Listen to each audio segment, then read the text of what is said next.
दोस्तों, इस कहानी का पिछले भागों को जरूर सुने। बहुत ही अच्छी कहानी है। अब कहानी का 11वां भाग सुनते हैं। कमली को इस तरह आधी रात को अचानक वहां आया देखकर निर्मा सकपका गई और वह लड़का वहां से भाग छूटा। निर्मा कमली को देखकर गुस्से में पूछने लगी कि तुम आधी रात को यहाँ क्या कर रही हो। यह देखकर कमली को गुस्सा आ गया और उसने गुस्से में एक जोरदार तमाचा निर्मा के गाल पर रख दिया। उस समय उसे अपना बीता हुआ कल याद आ गया। वह नहीं चाहती थी कि जिस मुसीबत की घड़ी से वह गुजरी है उससे ही निर्मा गुजरे, चाहे निर्मा उसे अपनी सौतेली मां मानती हो। लेकिन कमली उसे अपनी बेटी ही मानती थी और उसका भला ही चाहती थी। वह नहीं चाहती थी कि जाने अनजाने में निर्मा कोई ऐसा कदम उठा ले जिससे उसकी जिंदगी बर्बाद हो जाए। अपने गुस्से को काबू में करते हुए कमली निर्मा को समझाते हुए बोली, तुझे पता भी है तू यह क्या कर रही है? अरे वह गोवर्धन तो एक नंबर का लुच्चा और बदमाश है। अगर कुछ ऊंच नीच हो गई तो तुम्हारा क्या होगा, तुम्हारी जिंदगी बर्बाद हो जाएगी। आज के बाद तुम उस छोरे से दूर ही रहना। यह सुनकर निर्मा कुछ कहे बगैर ही गुस्से में भागकर अंदर कमरे में आ गई। कमली भी वहां से वापस अपनी खाट में आकर बैठ गई। उसे कुछ समझ में नहीं आ रहा था कि वह क्या करे, क्योंकि आज निर्मा को देखकर उसे अपने पिछले बीते हुए दिन याद आ गए और उसके जख्म हरे हो गए। उधर निर्मा सारी रात सोचती रही कि अगर गलती से कमली ने सारी बात उसके बापू को बता दी तो क्या होगा। तब निर्मा के दिमाग में एक आइडिया आया। दूसरे दिन सुबह उठते ही उसने रोते हुए ही अपनी माँ के कान भरने शुरू कर दिए।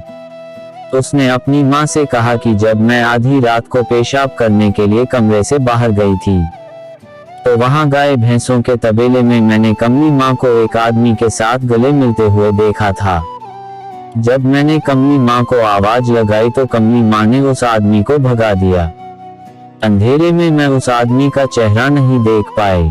जब मैंने कमली माँ से उस आदमी के बारे में पूछा तो उसने मेरे गाल पर ही एक थप्पड़ दे दिया और गुस्से में बोली, अगर मैंने यह बात किसी को बताई तो यह मेरे लिए अच्छा नहीं होगा। यह कहकर निर्मा झूठे आंसू बहाने लगी। निर्मा की बात सुनकर उसकी माँ गुस्से में तिलमिला उठे। तभी निर्मा के बापू अंदर आए तो निर्मा की माँ ने सारी बात उसे बता दी। उसकी बात सुनकर उसके बापू बिना कुछ सोचे समझे ही निर्मा और उसकी माँ के साथ तबेले में आए। कमली उस समय गाय भैंसों को चारा डाल रही थी। तबेले में आकर कमली के पति ने कमली के बाल पकड़कर उसे जमीन पर पटक कर घसीटते हुए कहा, बता कौन था तेरा वह यार जो तुझसे मिलने रातों को आता है। यह सुनकर कमली हैरान रह गई और अपने पति से बोली, अजी यह तुम क्या कह रहे हो, मेरे कुछ समझ में नहीं आ रहा है। तब कमली की सौतन बोली, अब ज्यादा सती सावित्री बनने की कोशिश ना करो। निर्मा ने हमें सब कुछ सच सच बता दिया है कि तुमसे रात को कोई आदमी मिलने आता है। जब रात को निर्मा ने तुझे अपने उस आशिक के साथ देखा तो तुमने उल्टे ही निर्मा के गाल पर एक थप्पड़ जड़ दिया और उसे किसी को ना बताने की धमकी दी। कमली अपनी सौतन की बात सुनकर गुस्से में निर्मा की तरफ देखने लगी तो निर्मा उससे नजरें चुराकर नीचे जमीन में देखने लगी और मन ही मन हंसने लगी। तब कमली ने अपने पति को समझाने की लाख कोशिश की, लेकिन उसके पति ने बेरहमी से उसकी पिटाई कर दी और घर से धक्के देकर यह कहकर बाहर निकाल दिया कि तुझ जैसी बेशर्म गुंडा औरत के लिए इस घर में कोई जगह नहीं है।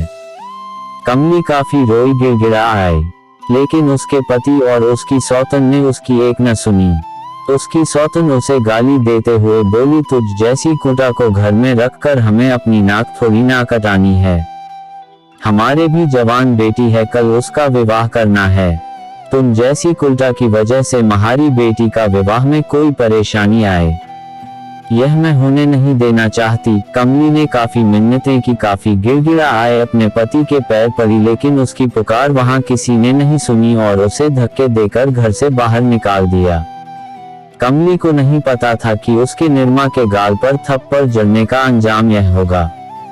एक बार उसने केशव के गाल पर तमाचा जड़ा था तो उसकी जिंदगी नरक बना दी उस दरिंदे ने, और आज उसने निरमा के भले के लिए उसके गाल पर गुस्से में थप्पड़ जड़ा तो उसे ही दर दर की ठोकरें खाने पर मजबूर होना पड़ा।